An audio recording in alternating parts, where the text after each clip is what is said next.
we have this sick model, right? That's operating. Your spiritual life, your purpose is separate from your work in the world, Mm.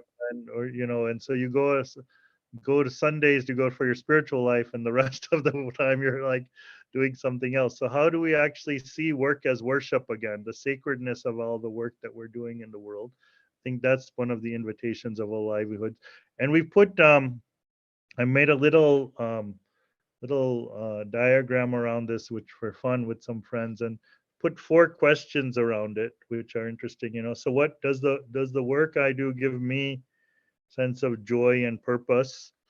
Um, does the work I do help to generate real wealth? So real wealth being our social bonds, our um, uh, natural ecosystems, our local knowledge systems, our health, our time with children and relationships with children, for example. So all of these things are unmeasured by the current Mm. economic models that we have.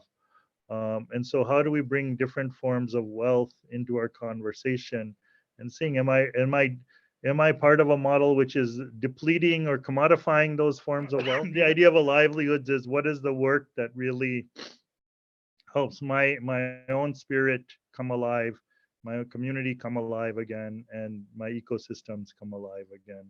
And so, and Deadlihoods is really to bring, so I would argue that most of what mainstream universities train us for are deadlihoods, Mm. something to do with extraction, the extraction military economy. So either you're financing that extraction process as a banker, or you're defending it as a lawyer, or you're trying to clean it up as the mess that's created as a UN official, so or as an engineer, you're figuring out ways to extract faster and faster.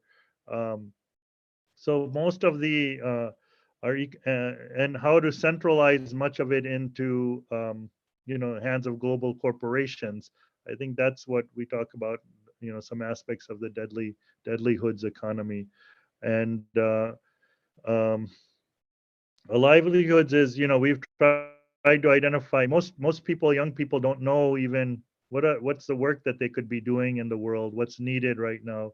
When we talk about regenerative cultures, or what is the kind of opportunities that are coming up, that you and how do we, we had we have this sick model, right? That's operating. Your spiritual life, your purpose is separate from your work in the world, Mm. and so you go to Sundays to go for your spiritual life, and the rest of the time you're like doing something else. So how do we actually see work as worship again? The sacredness of all the work that we're doing in the world. I think that's one of the invitations of a livelihood.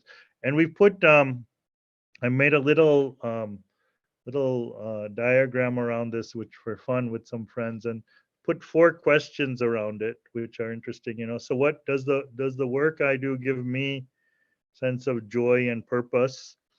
Um, does the work I do help to generate real wealth? So real wealth being our social bonds, our um, uh, natural ecosystems, our local knowledge systems, so our health, our time with children and relationships with children, for example. So all of these things are unmeasured by the current Mm. economic models that we have. And so, how do we bring different forms of wealth into our conversation and seeing, am I part of a model which is depleting or commodifying those forms of wealth? Even I was talking to this friend yesterday. I was saying about time banking, for example.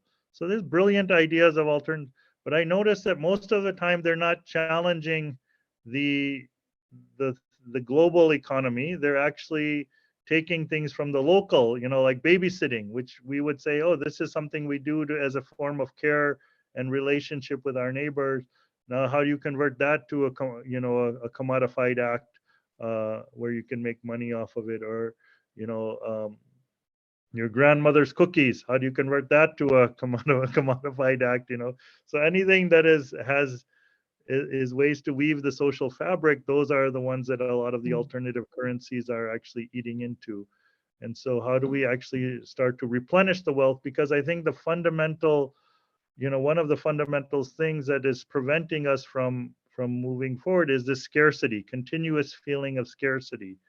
And when we start to shift to a sense of abundance and care, and connectedness, then that opens up a lot of our imagination, a sense of trust again. And so when we have the sense of there's others out there, I'll be taken care of, I'm being seen and respected, uh, my children will be taken care of, we can start to actually imagine different systems. But until Mm. then, it's like we're just trying to, on the treadmill, just trying to make the ends meet and all of that. The third question in this whole livelihood framework, which I would offer, is, are we moving, shifting power from global corporations? The work we're doing, actively shifting power from global corporations back to local communities. Uh, and as we know how powerful, I think many of the speakers before have spoken, many of them are dear friends, about the decision making really being in the hands of unaccountable abstractions and entities around the world. So how do we bring that back into local communities? I think Helena is going to also talk about that. Mm.